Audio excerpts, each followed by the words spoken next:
नमस्कार, मैं हूं राजीव शर्मा और आप देख रहे हैं स्वामी न्यूज। स्वामी न्यूज के टी टाइम बुलेटिन में आपका स्वागत है। आइए देखते हैं अभी तक की खास खबरें। अलवर मेडिकल कॉलेज की भर्ती में रिश्वत मामले में नियुक्ति करने वाली कंपनी के पार्टनर व ड्राइवर को एसीबी ने किशनगढ़ से 15 लाख रुपए नगद सहित गिरफ्तार कर लिया।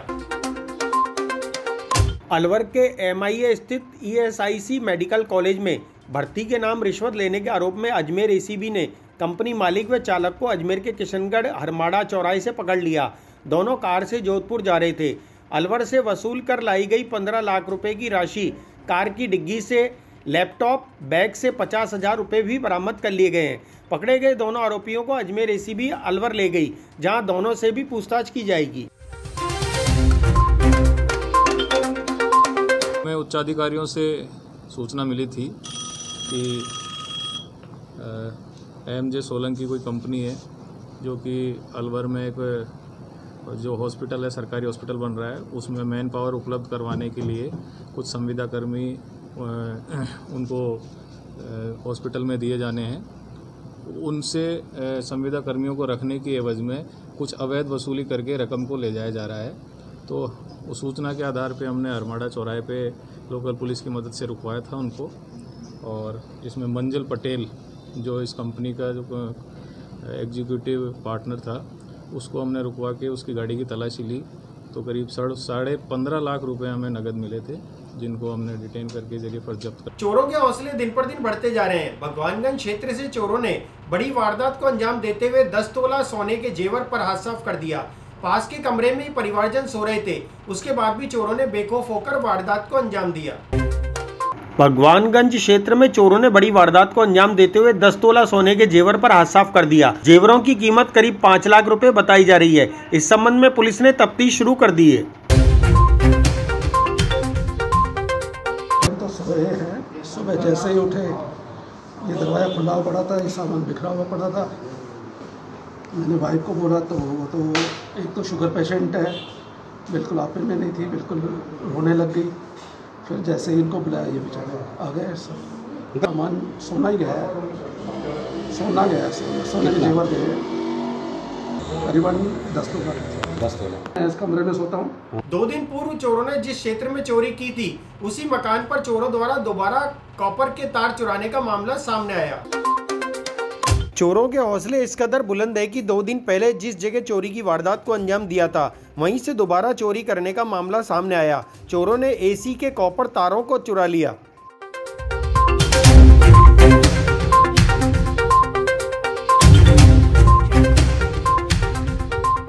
पहले परसों रात को चोरी हुई थी, जिसमें से 2 AC के पाइप पूरे उखाड़ के ले गए थे, और एक पाइप को उन्होंने उखाड़ने की कोशिश करी थी, मगर वो उखड़ नहीं पाया था। मगर कल रात को उस पाइप को भी वापस से उखाड़ के ले गए वो। मतलब एक बार परसों चोरी करने के बाद परसों सुबह चोरी करी है उन्होंने। कल सुबह करीब 3-4 बजे के बाद करी होगी रात में, और उसके बाद फिर आज सुबह फिर वापस उन्होंने दोबारा चोरी करी है। कल तो मैंने रिपोर्ट लिखवाई नहीं थी, मैंने छोटे मोटा चोरी है, चलो कोई बात नहीं है। मगर अब तो ये दोबारा से चोरी करी है इन्होंने, तो इनका पैर पड़ गया है यहाँ, तो मुझे इसकी कंप्लेंट कराना बहुत आवश्यकता है। गरीब नवाज की महाना छठी पर केवल रस्म अदा की गई। विश्व प्रसिद्ध सूफी संत हजरत ख्वाजा मोइनुद्दीन हसन चिश्ती की दरगाह शरीफ में जायरीनों का प्रवेश निषेध होने से इस बार भी महाना छठी पर फातिहा की रस्म अदा की गई। विश्व प्रसिद्ध सूफी संत हजरत ख्वाजा मोइनुद्दीन हसन चिश्ती की दरगाह शरीफ में जायरीन का प्रवेश निषेध होने से इस बार भी महाना छठी पर सुबह 9 बजे फातिहा की रस्म अदा की गई। सरकार की गाइडलाइन के अनुसार जायरीनों को बताया जा रहा है कि 30 जून तक दरगाह बंद रहेगी। देखिए, ऐसा है कि हर बार की छठी की तरह ये छठी शरीफ भी उसी तरह मुनक़िद की गई है, उसी तरीके से मनाई गई है, और उसी तरीके से जिस तरीके से हमेशा दरबार हुज़ूर गरीब नवाज़ में छठी शरीफ होती आई है और दुआ होती आई है, उसी तरीके से सारी चीज़ें वैसे ही हुई हैं। बस ये है कि ये लॉकडाउन की व्यवस्था है और हमें सरकार की, गवर्नमेंट की गाइडलाइन की पालना करनी। और हमने छठी शरीफ में यही दुआ की है गरीब नवाज़ के दरबार में कि इस वबा का, इस बीमारी का जल्द से जल्द हमारे देश से और इस दुनिया से ख़ात्मा हो और गरीब नवाज़ का दरबार जल्द से जल्द उनके चाहने वालों के लिए खोला जाए। जो लोग तड़प रहे हैं दरबार हुज़ूर गरीब नवाज़ में आने के लिए, हाज़िरी के लिए, ज़ियारत के लिए, उन सब की हाज़िरी हो और वो सब बारगाह हुज़ूर गरीब नवाज़ में जैसे पहले माहौल था उस तरीके से बारगाह हुज़ूर गरीब नवाज़ में आएँ और गरीब नवाज़ जल्द से जल्द सब अपनी मांगों को लेकर यूपीआरएमएस रेलवे कर्मचारियों द्वारा 3 दिवसीय प्रदर्शन के दौरान आज डीआरएम गेट के बाहर प्रदर्शन किया गया। केंद्रीय कर्मचारियों के बकाया डीए भुगतान की घोषणा को लेकर आज अजमेर में उत्तर पश्चिम रेलवे एम्प्लॉइज यूनियन ने 3 दिवसीय प्रदर्शन के तहत यूपीआरएमएस के नेताओं ने भोजन अवकाश के समय डीआरएम के गेट के बाहर प्रदर्शन कर अपनी मांगों को प्रत्यक्ष रूप से रखा।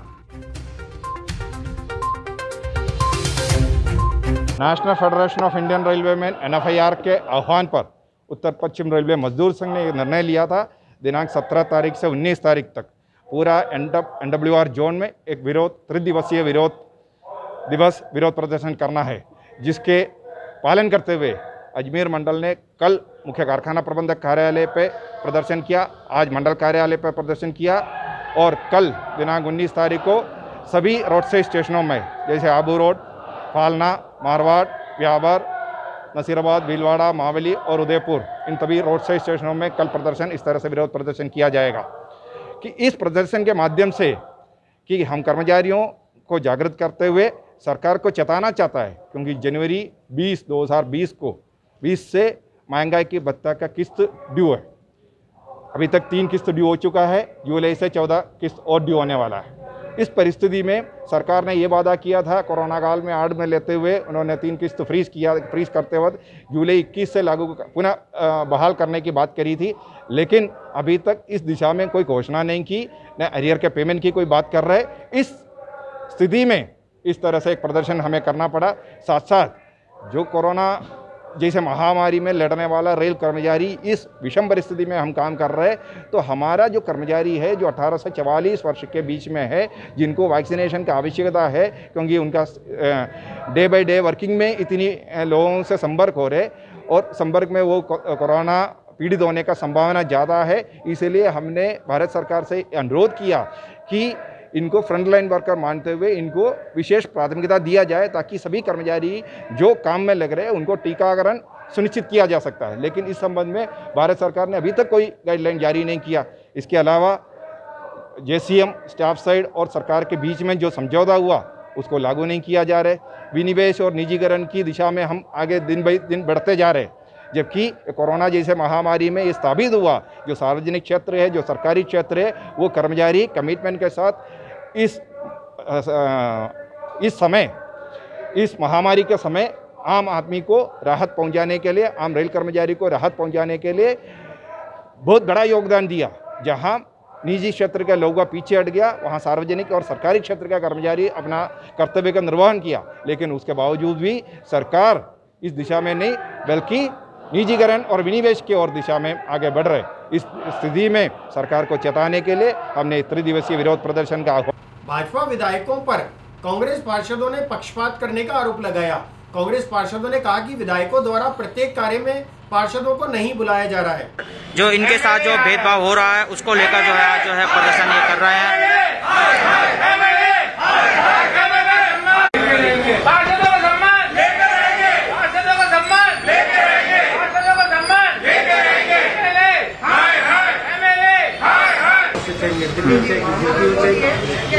कल एक सांसद द्वारा कुछ प्रोग्राम कि जो उनकी तरफ से ऑक्सीजन कंसलेंट की जो बातें गए थे वो सांसद के थे, लेकिन हमारे निगम के महापौर जो नीरज जैन अपने आप को बहुत ही सुपीरियर समझ के खुद ही एक तरफा जाके फैसला करके निगम के जितने कंसलेंट जो खरीदे हुए थे बोले कि निगम को भी बाहर। ये भेदभाव नीति जो नीरज जी अपना रहे हैं वो निगम में नहीं चले, वो आप कहीं और जाके चलेंगे। निगम में सब समानता का रूप लेके चले, चाहे निर्दलीय हो, चाहे बीजेपी हो, चाहे कांग्रेस हो। पैसा निगम का है, कहीं आपका व्यक्तिगत पैसा नहीं है जहाँ आप कहीं जाके डोनेशन दिया हो या कहीं जाके आप उसको देके आए।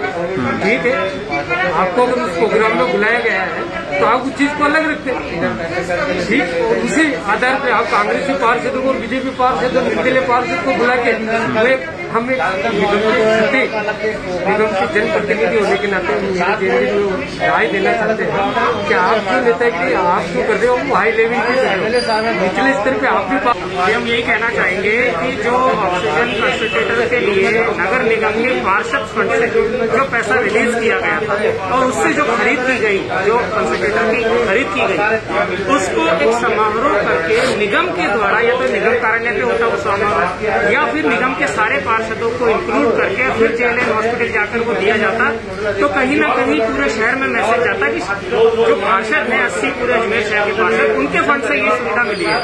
जबकि भाजपा के जो सांसद के द्वारा जो कार्यक्रम था कल का जो। फिलहाल इस बुलेटिन में इतना ही।